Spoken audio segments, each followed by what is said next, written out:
தமிழொலி நேயர்களுக்கு வணக்கம். இன்றைய இரவு நேர பிரதான செய்திகள். முதலில் தலைப்புச் செய்திகள். உடன் நடவடிக்கை எடுக்கவும் இலங்கை மத்திய வங்கிக்கு கொழும்பு தலைமை நீதவான் பிறப்பித்துள்ள உத்தரவு. இலங்கையில் அடுத்த மாதம் முதல் நடைமுறைக்கு வரும் புதிய திட்டம். விலை அதிகரித்தும் தொடரும் எரிவாயு பற்றாக்குறை. உணவு வாங்க சென்ற பிரதி அதிபருக்கு இரவில் நேர்ந்த துயரம், ஒருவர் கைது. பிரான்சில் இருந்து வந்தவர்களுக்கு யாழில் நேர்ந்த துயரம், கோர விபத்தால் சம்பவம்.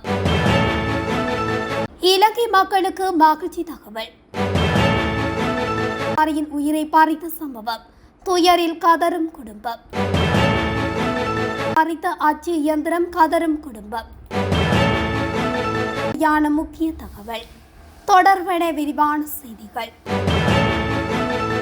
வெளிநாட்டு நாணய மாற்று சட்டத்தில் உள்ள ஓட்டைகள் காரணமாக கிரிப்டோ கரன்சிகள் மூலம் இலங்கையின் பணம் வெளிநாடுகளுக்கு செல்வதை தடுக்க உடனடியாக நடவடிக்கை எடுக்குமாறு கொழும்பு தலைமை நீதவான் அசங்க எஸ் போதரகம உத்தரவிட்டுள்ளார். இது தொடர்பான உத்தரவை இன்று இலங்கை மத்திய வங்கிக்கு பிறப்பித்துள்ளார். மத்திய வங்கி பற்றிய இந்த அறிவும் இல்லாமல் புதிய தொழில்நுட்பத்தை பயன்படுத்தி மேற்கொள்ளப்படும் இந்த கிரிப்டோ கரன்சி மோசடி குறித்து பொதுமக்களுக்கு எந்த புரிதலும் இல்லை. இது போன்ற சம்பவங்கள் நாளுக்கு நாள் நீதிமன்றத்திற்கு தெரிவிக்கப்படுவதாகவும் நீதவான் குறிப்பிட்டுள்ளார். இந்த சம்பவங்கள் குறித்த விசாரணை நீதிமன்றத்திற்கு மட்டுமே என்று நீதவான் நீதிமன்றத்துக்கு தெரிவித்துள்ளார். குற்றவியல் புலனாய்வுத்துறையும் மத்திய வங்கியும் இந்த சட்டவிரோத பணம் குறித்து பொதுமக்களுக்கு தெளிவுபடுத்த தேவையான நடவடிக்கைகளை எடுக்க வேண்டும். அதற்காக தேவையான ஒரு திட்டத்தை செயல்படுத்த வேண்டும் என்றும் நீதவான் நீதிமன்றத்திற்கு தெரிவித்துள்ளார். அந்நிய செலாவணி சட்டத்தில் உள்ள ஓட்டைகளை பயன்படுத்தி பலர் பணத்தை மோசடி செய்ய தூண்டப்பட்டுள்ளதாகவும் இது தொடர்பாக மத்திய வங்கிக்கு தகவல் அளித்து நடவடிக்கை எடுக்க வேண்டும் என்றும் நீதவான் நீதிமன்றத்திற்கு தெரிவித்துள்ளார். பிரபல தனியார் வங்கியொன்றில் ஃபைனான்ஸ் கணக்குகள் மூலம் கிரிப்டோ கரன்சி மூலம் பொது நிதியை மோசடியாக பெற்றதாக குற்றம் சாட்டப்பட்ட 290 மில்லியன் ரூபாய் மோசடி தொடர்பான வழக்கு நீதிமன்றத்தில் மீண்டும் விசாரணைக்கு வந்தபோது நீதிபதி இவ்வாறு தெரிவித்துள்ளார். 290 மில்லியன் ரூபாய் காணாமல் போனது தொடர்பான விசாரணைகளை உடனடியாக முடித்து நீதிமன்றத்தில் உண்மைகளை தெரிவிக்குமாறு குற்றப்புலனாய்வுத்துறைக்கு நீதிபதி உத்தரவிட்டுள்ளார். 290 மில்லியன் ரூபாய் காணாமல் போன சம்பவம் தொடர்பான விசாரணைகளை உடனடியாக முடித்து நீதிமன்றத்தில் உண்மைகளை தெரிவிக்குமாறு குற்றப்புலனாய்வுத்துறைக்கு நீதிபதி உத்தரவிட்டுள்ளார். அடுத்த மாதம் முதல் மாற்றுத்திறனாளிகளுக்கான பிரத்யேக பேருந்து சேவையை ஆரம்பிக்க போக்குவரத்து மற்றும் நெடுஞ்சாலைகள் அமைச்சு நடவடிக்கை எடுத்துள்ளது. இந்த நடவடிக்கையானது தூய்மையான இலங்கை திட்டத்தின் கீழ் முன்னெடுக்கப்பட்டுள்ளது. நவீன வசதிகளுடன் கூட்டிய 430.7 மில்லியன் ரூபாய் முதலீட்டில் முதற்கட்டமாக 10 நவீன தள குளிரூட்டப்பட்ட பேருந்துகள் ஹம்பாந்தோட்டை துறைமுகத்தை வந்தடைந்துள்ளன. இந்த பேருந்துகள் சக்கர நாற்காலிகளை பயன்படுத்துவோர் எவ்வித தடையுமின்றி ஏறி இறங்கும் வகையில் பிரத்யேகமாக வடிவமைக்கப்பட்டுள்ளதாக தெரிவிக்கப்பட்டுள்ளது. ஒவ்வொரு பேருந்திலும் 33 ஆசனங்கள் உள்ளதோடு 80 பயணிகள் வரை பயணிக்க முடியும். சக்கர நாற்காலியில் பயணிப்போருக்கான விசேட பாதுகாப்பு வசதிகளும் இதில் உள்ளடக்கப்பட்டுள்ளன. இச்சேவையானது காலை மற்றும் மாலை வேளைகளில் 40 நிமிடங்களுக்கு ஒரு முறை மாக்கும்பர, கோட்டை, மாக்கும்பர, கடவத்தி ஆகிய இடங்களுக்கு இயக்கப்படும். குறிப்பாக மகரகம அபேக்ஷா மருத்துவமனை மற்றும் கொழும்பு தேசிய மருத்துவமனை போன்ற முக்கிய சுகாதார நிலையங்களை இணைக்கும் வகையில் இந்த வழித்தடங்கள் திட்டமிடப்பட்டுள்ளன. லிட்ரோ மற்றும் லோப்ஸ் எரிவாயு விலைகள் அதிகரித்த போதிலும் எரிவாயு பற்றாக்குறை தொடர்வதாக எரிவாயு நுகர்வோர் கடும் விசனம் தெரிவிக்கின்றனர். லிட்ரோ எரிவாயு விநியோகத்துடன் ஒப்பிடும்போது லாப்ஸ் எரிவாயு இருப்பு இல்லாததால் லாப் எரிவாயு நுகர்வோர் பெரும் சிரமத்தை எதிர்கொள்கின்றனர். மேலும் கொழும்பு மற்றும் அதை சுற்றியுள்ள பகுதிகளில் உள்ள நுகர்வோர் விற்பனை முகவர்களிடம் லிட்ரோ எரிவாயு இருப்பு இல்லாததால் எரிவாயு சிலிண்டரை வாங்க பல மணி நேரம் வரிசையில் காத்திருக்க வேண்டியுள்ளது. மேல் மாகாணத்தின் 3 மாவட்டங்களான கொழும்பு, களுத்துறை, கம்பகாவிலும் எரிவாயு பற்றாக்குறை கடுமையாக உள்ளது. அதே நேரத்தில் குருநாகல், கண்டி மற்றும் இரத்தினபுரி உள்ளிட்ட அனைத்து மாவட்டங்களின் நகர்ப்புறங்களிலும் எரிவாயு பற்றாக்குறை இருப்பதாக நுகர்வோர் தெரிவித்தனர். போதுமான எரிவாயு கையிருப்பு இல்லாததால் நுகர்வோர் எரிவாயு வாங்க வரிசையில் நிற்க வேண்டிய நிலை ஏற்பட்டுள்ளதாகவும் எரிவாயு விற்பனை செய்யும் போது ஹோட்டல்கள் போன்ற வணிக இடங்களுக்கு முன்னுரிமை அளிக்கப்படுவதாகவும் லிட்ரோ எரிவாயு விற்பனை பிரதிநிதிகள் தெரிவிக்கின்றனர்.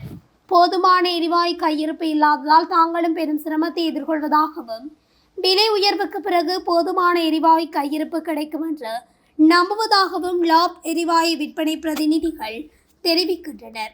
லிட்ரோ மற்றும் லாப் எரிவாயு நிறுவனங்கள் முடிந்தவரை எரிவாயு கையிருப்பை விநியோகித்து வருவதாகவும் எதிர்காலத்தில் வரிசைகள் இல்லாமல் சாதாரணமாக எரிவாயு வாங்க வாய்ப்பு ஏற்படும் என்றும் தெரிவித்தனர். எம்லிப்பட்டிய கொழும்பு பிரதான வீதி பெல்மதுல்லை போலீஸ் பிரிவுக்குட்பட்ட பாத்தக்கடை பகுதியில் நேற்று இடம்பெற்ற வீதி விபத்தில் ஒருவர் உயிரிழந்துள்ளார். ரத்தினபுரி பகுதியில் பாடசாலை ஒன்றின் பிரதி அதிபரான 52 வயதுடையவரே இவ்வாறு உயிரிழந்துள்ளார். குறித்த நபர் தனது வீட்டிற்கு தேவையான இரவு உணவை வாங்கிக் கொண்டு வீதியோரமாக நடந்து சென்று கொண்டிருந்த போது எதிரே வந்த மோட்டார் சைக்கிள் மோதியதில் பலத்த காயமடைந்துள்ளார். இதன் பின்னர் உடனடியாக வைத்தியசாலையில் அனுமதிக்கப்பட்ட அவர் மேலதிக சிகிச்சைக்காக கொழும்பு தேசிய வைத்தியசாலைக்கு மாற்றப்பட்ட நிலையில் இன்று காலை உயிரிழந்துள்ளார். மோட்டார் சைக்கிள் சாரதி கைது செய்யப்பட்டுள்ளதுடன் சம்பவம் தொடர்பான மேலதிக விசாரணைகளை பெல்மதுலை போலீசார் மேற்கொண்டு வருகின்றனர். யாழ்ப்பாணத்தில் இடம்பெற்ற கார் முச்சக்கர வண்டி விபத்தில் வெளிநாட்டு சுற்றுலா பயணிகள் 2 உள்ளிட்ட 5 பேர் படுகாயமடைந்த நிலையில் யாழ் போதனா வைத்தியசாலையில் அனுமதிக்கப்பட்டுள்ளனர். இலங்கைக்கு சுற்றுலா வந்துள்ள பிரான்ஸ் நாட்டைச் சேர்ந்த 67 மற்றும் 70 வயதுடைய 2 வாடகை கார் ஒன்றில் மண்கொம்பான் பகுதியில் பயணித்துக் கொண்டிருந்த வேளை அவர்களின் காருக்கு எதிரே வந்த முச்சக்கர வண்டியில் மோதி விபத்துக்குள்ளானது. அதன்போது காரில் பயணித்த பிரான்ஸ் நாட்டவர்கள் 2 மற்றும் கார் சாரதி முச்சக்கர வண்டியில் பயணித்த 2 ஆகிய 5 படுகாயமடைந்த நிலையில் அங்கிருந்து மீட்கப்பட்டு யாழ் போதனா வைத்தியசாலையில் சிகிச்சைக்காக அனுமதிக்கப்பட்டுள்ளனர். இவ்விபத்து சம்பவம் தொடர்பில் ஊர்காவத்துறை போலீசார் விசாரணைகளை மேற்கொண்டு வருகின்றனர். எதிர்வரும் ஏப்ரல் மாதம் இறுதி வரை நாட்டுக்கு தேவையான எரிபொருள் கையிருப்பை உறுதி செய்ய நடவடிக்கை எடுக்கப்பட்டுள்ளதாக இலங்கை பெட்ரோலிய கூட்டுத்தாபனத்தின் தலைவர் தெரிவித்துள்ளார். இதன்படி ஏப்ரல் மாதத்தின் 2ஆம் பகுதியில் இந்தியா மற்றும் சிங்கப்பூர் ஆகிய நாடுகளில் இருந்து 4 பிரதான எரிபொருள் கப்பல்கள் நாட்டை வந்தடைய உள்ளதாக தெரிவிக்கப்பட்டுள்ளது. ஏப்ரல் 14 தொடக்கம் 15 முதலாவது கப்பலும், ஏப்ரல் 17 தொடக்கம் 18 இரண்டாவது கப்பலும், ஏப்ரல் 21 தொடக்கம் 22 மூன்றாவது கப்பலும், ஏப்ரல் 29 தொடக்கம் 30 4வது கப்பலும் நாட்டுக்கு வந்தடைய உள்ளதாகவும் இலங்கை பெட்ரோலிய கூட்டுத்தாபனத்தின் தலைவர் தெரிவித்துள்ளார்.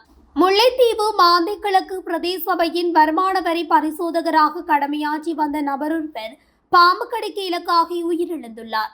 துணுக்காய் பகுதியைச் சேர்ந்த ஒரு பிள்ளையின் தந்தையான 55 வயதுடையவரே இவ்வாறு பாம்பு கடிக்கு இலக்காகி உயிரிழந்தவராவார்.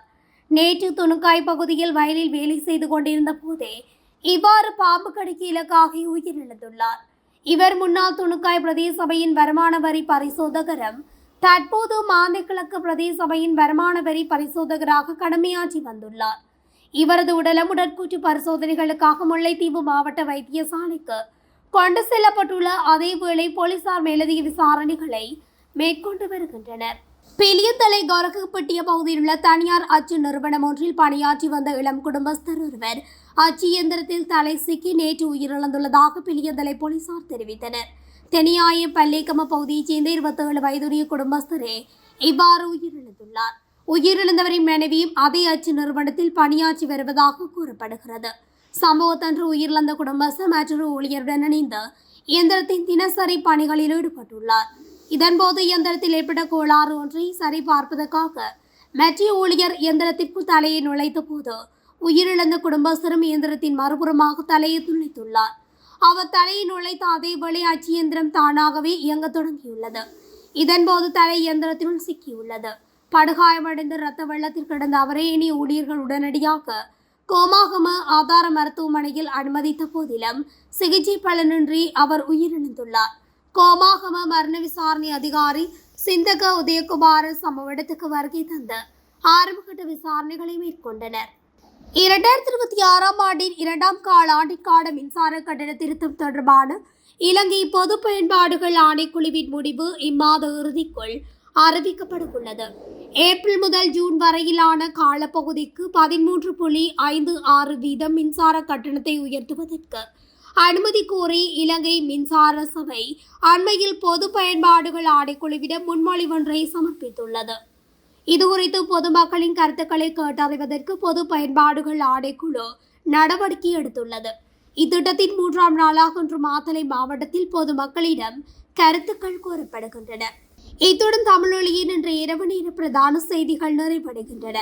தொடர்ச்சியாக செய்திகளை அறிந்து கொள்ள தமிழொலி ஊடகத்துடன் இணைந்திருங்கள். நன்றி, வணக்கம். தமிழொலி ஒரே பார்வையில் இன்றைய செய்திகளை உடனுக்குடன் தெரிந்து கொள்ள தமிழொலி யூடியூப் தளத்தை சப்ஸ்கிரைப் செய்து கொள்ளுங்கள். இந்த வீடியோ பிடிச்சிருந்தா லைக் பண்ணுங்க, கமெண்ட் பண்ணுங்க, ஷேர் பண்ணுங்க. மறக்காம கீழே இருக்கிற பெல் ஐகானை கிளிக் பண்ணுங்க.